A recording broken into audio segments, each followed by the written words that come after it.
Welcome to another In Wheel Time podcast, a 30-minute mini version of the In Wheel Time car show that airs live every Saturday, 9:30 a.m. to noon Central. From Studio A in Texas, USA, it's the award-winning all things automotive car talk show, In Wheel Time. Just ahead, a review of our pre-owned car of the week, the 2017 Cadillac ATS. A look at some upcoming racing events you might be interested in, plus Konrad's Car Clinic and the stories making automotive news headlines. That and more just ahead on today's In Wheel Time car show for Saturday, January 30th, 2021. Howdy, along with Mike out of this world Mars, King Konrad DeLong. Jeff Dziekan's right off camera, but you'll be seeing him here shortly. I'm Don Armstrong. Glad you could join us today. It's been an interesting hour, the first hour of the show, and now it is going to continue with hour number 2. God, I hope that this works out for all of us.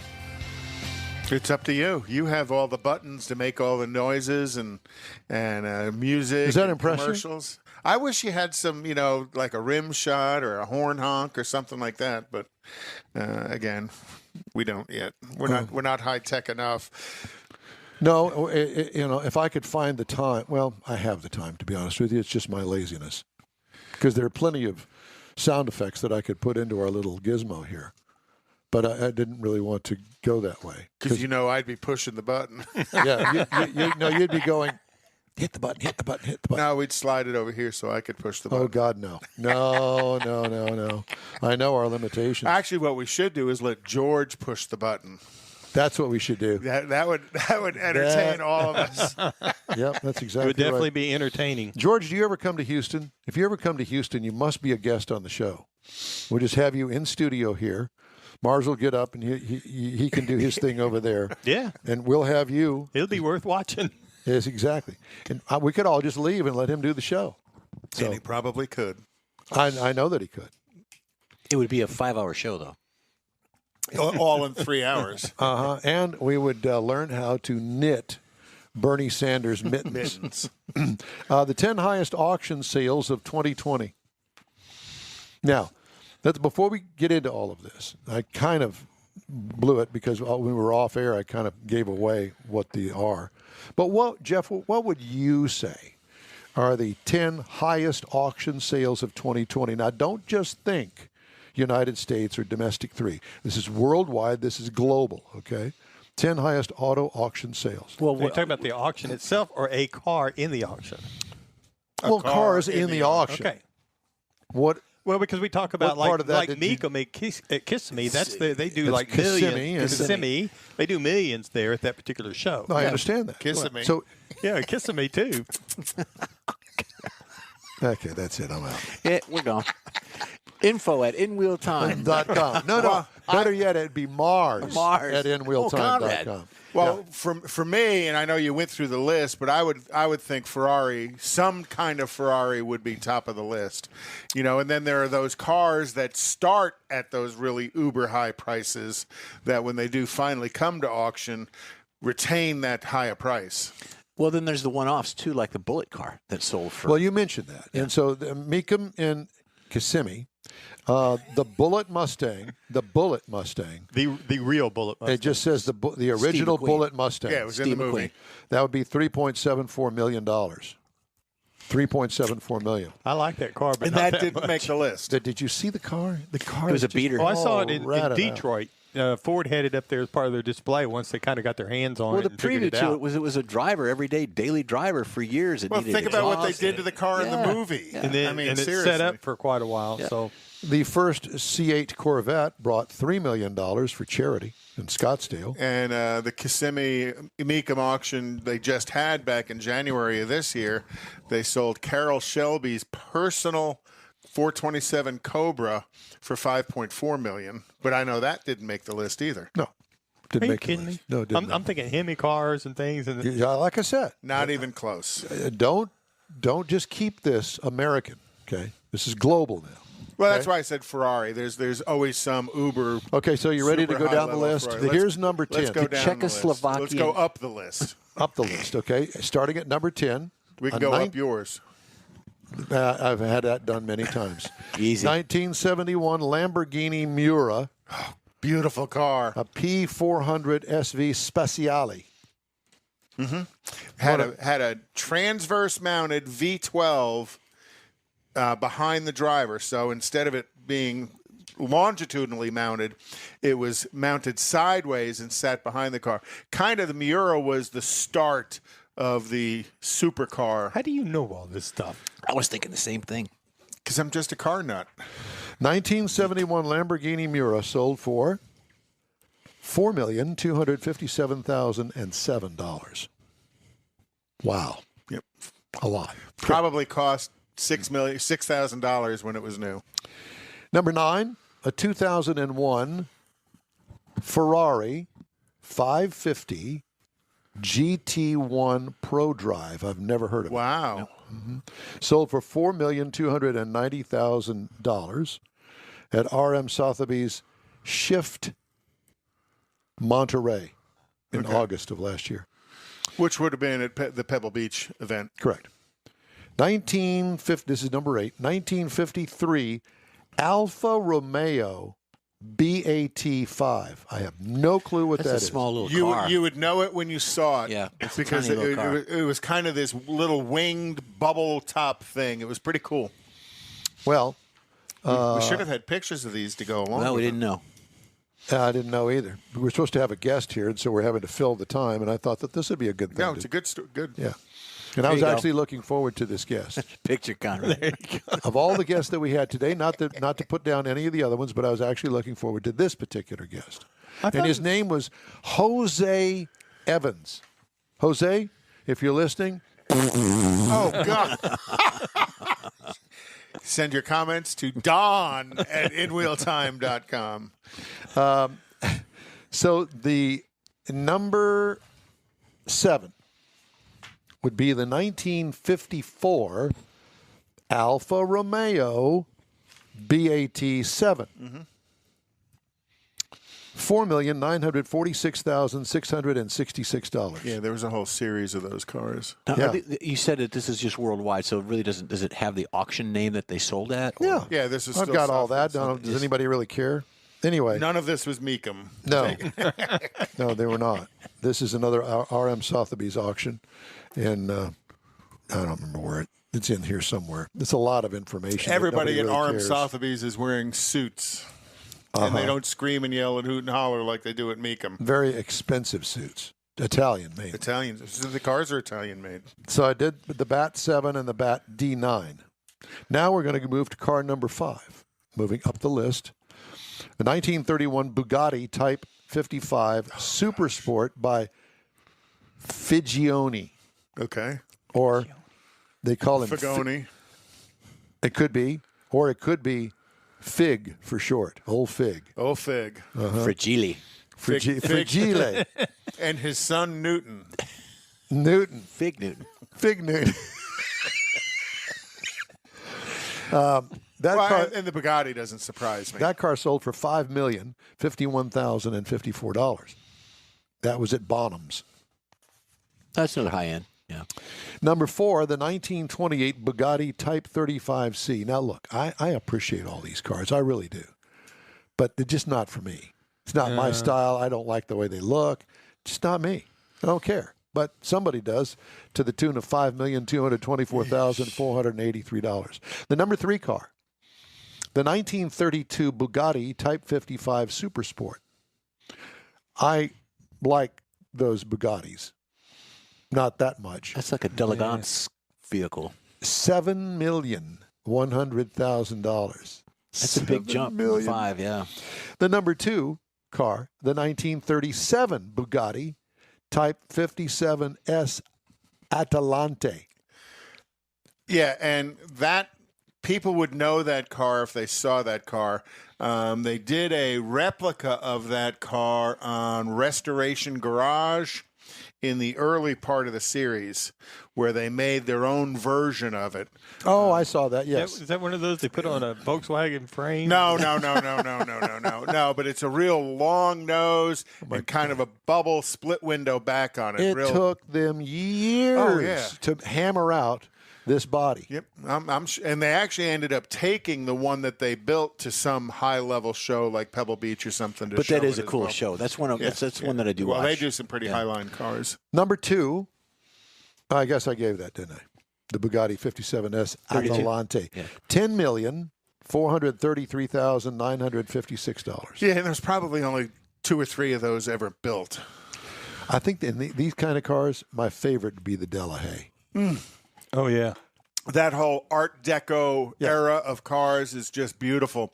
And if you think about the metal work, because that was all hand-formed metal, the craftsman it took to build some of those with all those swoopy lines and stuff. Oh, my God, and those huge fender wells. Do you know what you don't hear about? The $7 million 32 Bugatti, turning it into a resto mod. That would be cool. Yeah. Well, you would just lose your butt on that one, wouldn't you? Well, yeah, and you taking would. It to Meekum. Well, now I watched Meekum Kissimmee that just went Kissimmee. You got me going, Mars.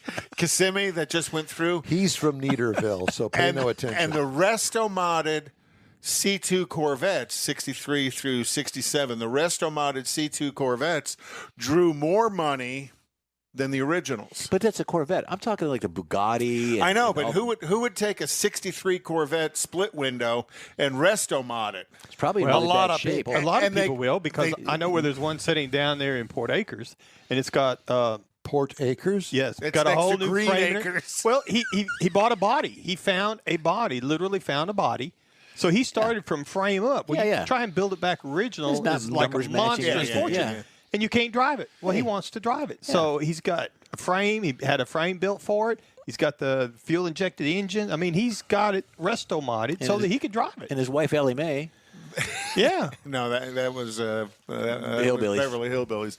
Well, one of the resto-modded 63 Corvettes at Meekum went for $250,000, where a real 63 Fuelie went for like 140. Yeah, but you can't get in that original real one and drive it from here to New Orleans for the weekend. True. Yes, you can. Yeah, you can, but would you want exactly. to? Would you want to do your $250,000 resto-modded one too? No. You trailer it over to cruising the coast, and if it wasn't raining, you'd pull it out of the trailer. But generally, you're not. You got to see some of that stuff go through there. I headed that away. Oh, they're cruising the coast. It's got some great iron. The number one. So tell us number one, Don. We've wandered off the reservation here. You have, and do you know or care? You want to venture a guess of what kind of? I'll say some kind of one-off Ferrari. You? Yeah, if you leave the Hemi cars, I'm lost. Aston Martin. No. No. Another Bugatti. Well, yeah.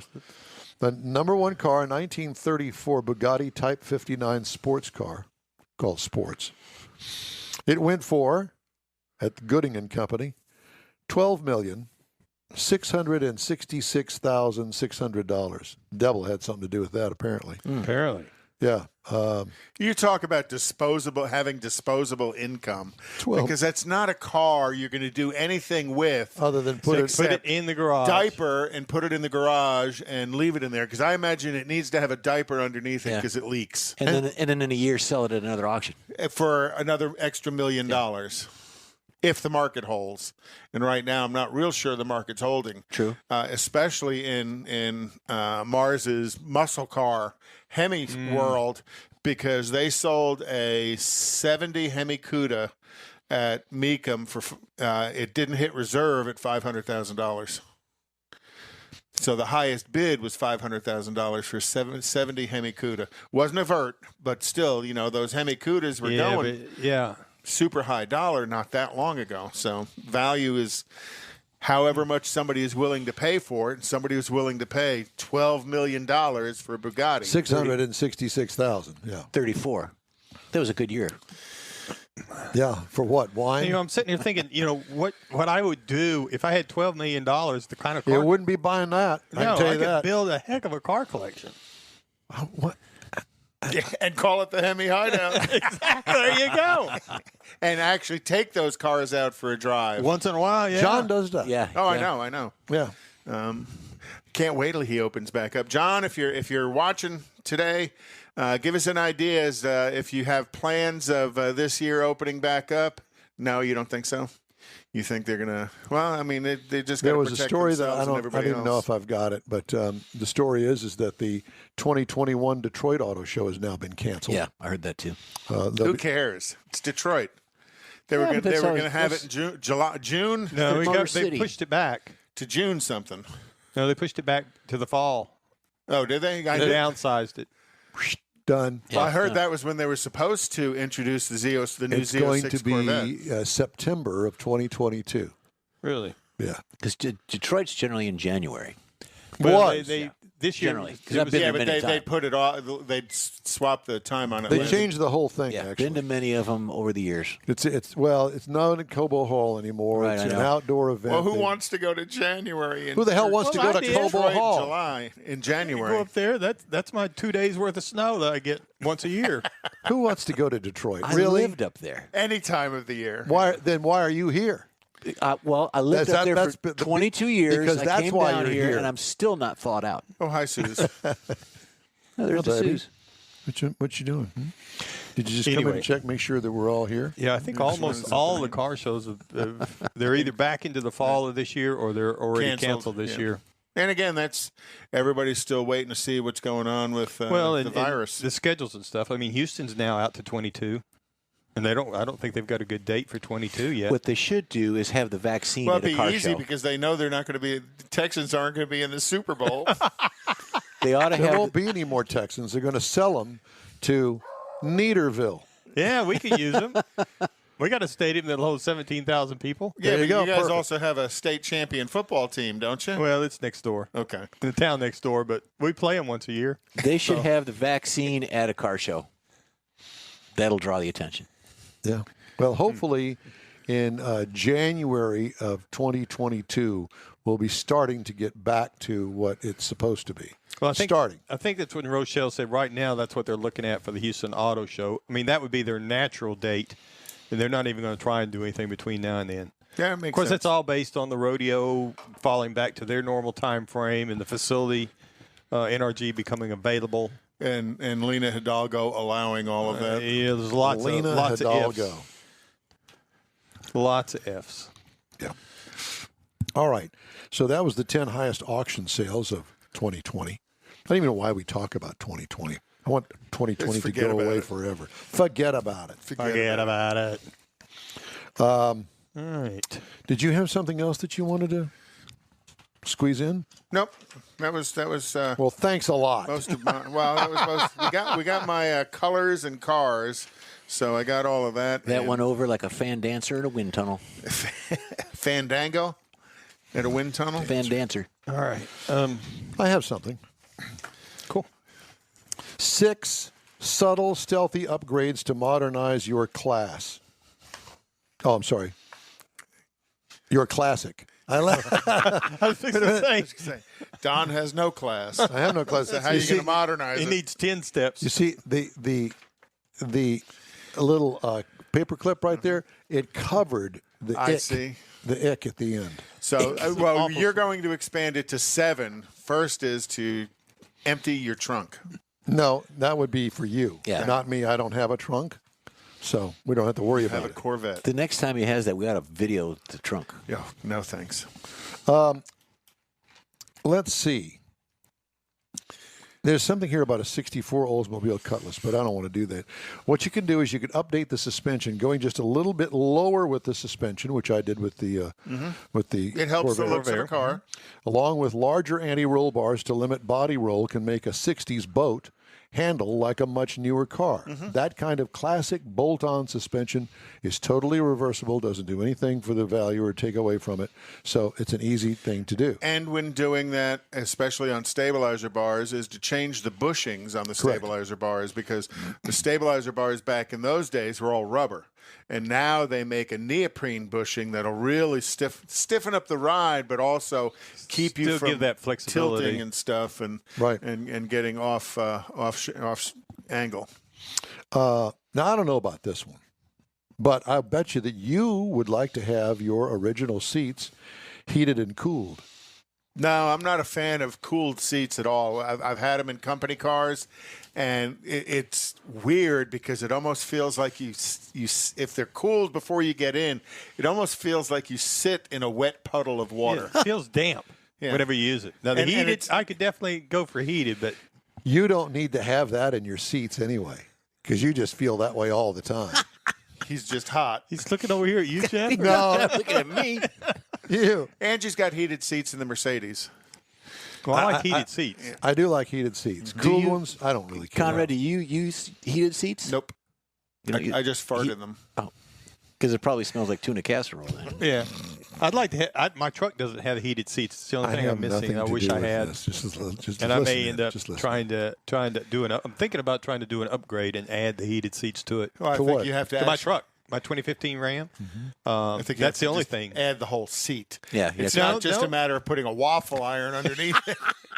Or a heating pad. a waffle iron. Well, I say that I ended up doing a good God. liability. Here we go. A liability investigation for General Motors back when they first came out with heated seats, and literally, and we had to see the pictures of this guy, and I guess when heated seats first came my out, mind is already there. they didn't have an automatic timer on them. They didn't just turn off. So if you turned them on and drove from here to Dallas, when you got to Dallas, the seat stayed hot the whole time. Well, this poor guy ended up, you could see the gridding of the heated seat had kind of given him a third-degree burn on his lower Derriere? back and his butt. And It's like those beads the cab drivers would put on their seats. You know, the air. yeah, beads. except I think GM paid the guy some money on the deal because it So you really got had- to see this guy's butt. No, I didn't see it in real life. I just No, saw I know, pic- but you just saw pictures of it. Yes, his attorney provided us. His last photographs name of wasn't Jackson, was it? No, it wasn't. And then it was right after that they put a timer on the heated seats, and now they're on for a period of time, and then they automatically turn. Now themselves on mine, it's got three levels. You've got your like the back of your legs, you got the buttocks area, and then you got your lower back. lumbar, so they're right. the lumbar area. off. Right. But they all time out. Here's another yeah. upgrade. Here's another upgrade for your car. Disc brakes. Disc brakes. Absolutely. Yeah, because if you got do you have disc brakes in the front of yours? Mine came with disc brakes, but it was an option in 1970, Right. as it was, because most cars back then came with 4 drums. GM began rolling out its HEI ignition system in '74 with a long-lasting electronic module that didn't require any maintenance. Ignition curves were still set by a centrifugal weight and spring system, but if you like to tailor your ignition curve to the engine, an aftermarket digital ignition box can handle that for you. The Cutlass that we're talking about here, the Cutlass uses an HEI from a later production Olds V8, making the install simple. I have HEI on the Rally. Do you? Yep. So somebody made that conversion. Correct. And I like that because, yes, I know how to set points and I know how to replace condensers, but I don't want to. Right. Yeah. Because it's something you have to maintain. You have to work on it all the time. In HEI, you don't. Here's one, and this is for you, and you're going to do this. Put an overdrive in it Yes. because this particular transmission was a 204R 4-speed from the early 80s that the guy swapped in there. It's almost a bolt-in for the Turbo 350.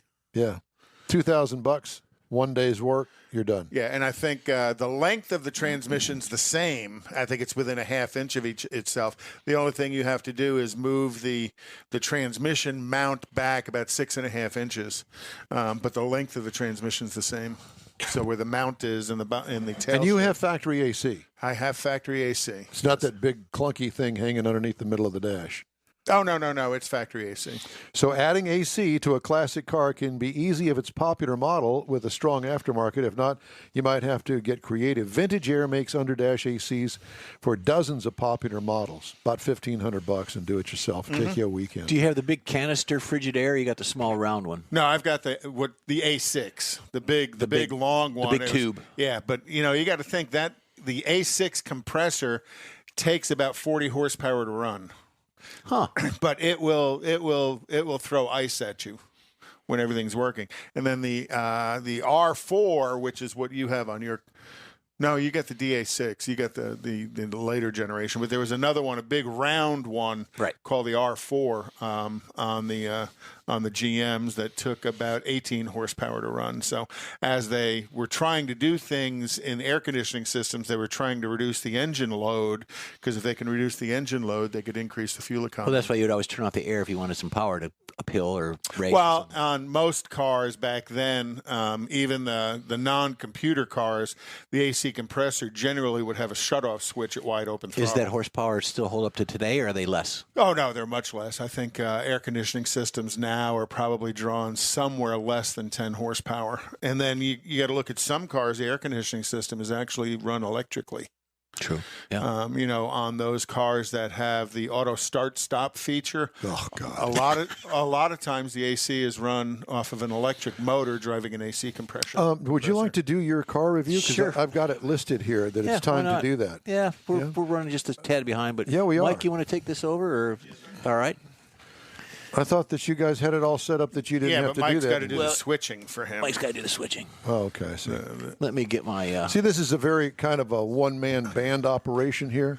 So each of us have certain things that we do during the show that you don't really Until care we about. can't. Until we can't, or some huge malfunction, or some sort of internet glitch, or whatever it is. Pick one. Pick one. Well, I'm going to pick this one because this is a 2017 Cadillac ATS V6. Now, kind of threw you a curve because the V6 is the V. The V. It's the V, and it's a beautiful car. Yeah, it is.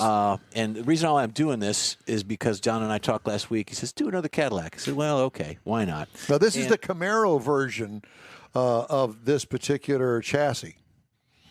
Yeah, sort of, kind of. Yeah. Well, it's Yeah, it is, this yeah. particular car is built on the Camaro chassis platform.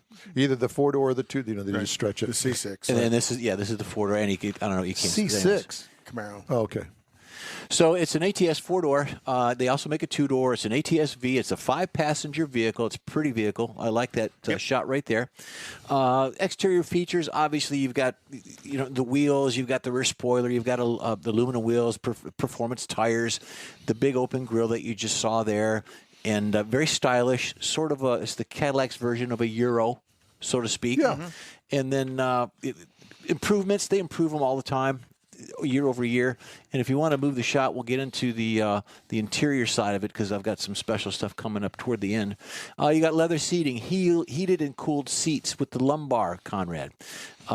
You've got a leather-wrapped steering wheel, which is also heated. I have that in mine. It's a great thing. I never wear gloves like Bernie. Mittens. Heated power mirrors. You got the rain-sensing wipers, HID headlights, heads-up display also, which I like. I like heads-up display. I do as well. Right. I think it's neat. Yeah. I feel like I'm a fighter pilot. Premium sound. You got the Wi-Fi hotspot, 7-inch display screen on that. Now, that pod that you see there is the exact same one I have in my SRX. So, which in the ATS, they really changed. Remember, in the CTS, the previous generation CTS, it elevated from the top of the dash and went down in. The integration into the dash, it just makes sense. I never liked that rise. It looked hokey. It looked aftermarket. It looked not good. But this is great. Now, everything in that car is run through that head right there. So I've had a couple replaced over the years of mine with failures of whatever, the computer and such. But everything is run through that. So with this, moving on to the next one, it's a V6 turbo, and the horsepower is 464 at 5850 How RPM. much? 464. Horsepower? Yes, at 5850 RPM. Oh, my God. Actually, I think it's a twin turbo. Yes, it's a twin turbo. Yes, I did say single. I apologize. And then the torque is 445 foot-pounds of torque. Picture at that 35. engine is not the turbo engine. No, it is not. But that's what's available on the site. You can get an 8-speed auto or a 6-speed manual in this, which the 6-speed is generally the option is the automatic. Right. It's not mandatory, but they come with a 6-speed manual. 17 miles per gallon on the city, 23 on the highway, 19 is the average. Now, I get 19 on mine. Faster than warm cow slobber on a brass doorknob. Oh, nice. Nice. I like that. Good Lord. Nice. Did you bring that down here from up north? No, but the ATS V was a fun car to drive. It bounced around. They didn't sell any of them. Yeah, they sold. They all didn't sell any wanted. of the ATSs. No, Which is a not real enough. shame. Not enough. It's a Well, good little the car. ATS also, the 2-liter, they sold a lot of those. Right. The 4-cylinder 2-liter, yeah. And it also came in a coupe. Yes, came in a absolutely. 2-door as And you well. can tell by the back, the rear end look of it with the exhaust layout on the coupe versus If it was a 4-door. if it was a V. Right. Active suspension, magnetic ride, McPherson struts, all that good stuff. Now, because it's a 2017, it is a V. It's a performance vehicle, 25,400. That's a steal for I was that going to say car. that's probably With- less than half the price of a new one. 52,000 miles. Absolutely. Now, if you wanted to go with the 4-cylinder, $52,000. 52,000 miles, $25,400. Okay. So it is a steal. It's a bargain. And for the actually, V6. Cadillac raced that Yep. car. Oh, I was going to wear my racing shirt. Ooh, look, there's some logos. What We're have you got getting in into there? that. One more thing. If you want to get the 4-cylinder, it's 17.9 with 49,000 miles on it. Hell no. I've got my list of stuff here for the logos. Now, the Cadillac logo, there was a gentleman by the name of Anton de Lamothe Cadillac in 1902. He came to the States. He touted that he was part of the French, the royal French family, which he was not. This is, over the years, they designed it by a coat of arms, and some folks thought that Christopher Columbus actually designed it, but he didn't. This person was more of a scammer coming over, but he did have an influence on the Cadillac Detroit, Cadillac County, Cadillac City in Detroit. It's a coat of arms in America, and bottom line is that there's several things for it. Is this a long story? Yeah, it's going to go on for days. Is there a handshake involved? No, there's no handshake. But the Cadillac logo contains a wide range of colors, including black, red, gray, yellow, silver, and blue. Mm-hmm. Every color has its own special meaning. They symbolize creativity, excellence, passion, grandeur, business responsibility that was established by the automaker. Okay. Well, There you go. somebody in the marketing department did their job, I guess. In '96, they dropped the Merlettes. Yes. Because you remember they used Well, to have Mike could they go used to to the have a shot little of- duck in them, and they're Perfect. they're duckless. Yeah. Perfect. Oh, God, we don't want to even go there. Hey, the In Wheel Time Car Show streams on Facebook, YouTube, and InWheelTime.com. Podcasts available on Apple Podcasts, Spotify, Stitcher Radio, iHeart Podcast, TuneIn, Google Podcast, Pandora, Amazon, and Podcast Addict. In Wheel Time Car Show continues right after this quick break. Tailpipes and Tacos is Houston's premier cruise-in, and you're invited to join in. Whether you're a cruiser or spectator, Tailpipes and Tacos is the place to enjoy made-to-order breakfast tacos, fresh coffee, and mingle with Houston's fun car people. Mark your calendar for Saturday, February 20th for Tailpipes and Tacos at the Lupi Tortilla Mexican Restaurant in Katy, 8 a.m. to 11 a.m. Tailpipes and Tacos is free, and everyone's invited. You will see collector cars, hot rods, customs, magnificent originals, and resto mods all at one location. Cars from all over Southeast Texas cruise in and show off in a friends and family event at the Lupi Tortilla Mexican Restaurant on the Grand Parkway at Kingsland Boulevard, just south of I-10 in Katy. Drag racer, car enthusiast, and Lupi founder Stan Holt brings you Houston's hottest cruise in, Tailpipes and Tacos, Saturday, February 20th, 8 a.m. to 11 a.m. at Lupi's in Katy. The In Wheel Time Car Show will be there too. Get your ride ready, and we'll see you at the Tailpipes and Tacos Saturday morning cruise in, February 20th, 8 to 11 a.m. at Lupi's in Katy, weather permitting. That's it for this podcast episode of the In Wheel Time Car Show. I'm Don Armstrong, inviting you to join us for our live show every Saturday, 9:30 a.m. to noon Central on Facebook, YouTube, and our InWheelTime.com website. Podcasts are available on Apple Podcasts, Spotify, Stitcher Radio, iHeart Podcast, TuneIn, Google Podcast, and Podcast Addict. Keep listening, and we'll see you soon.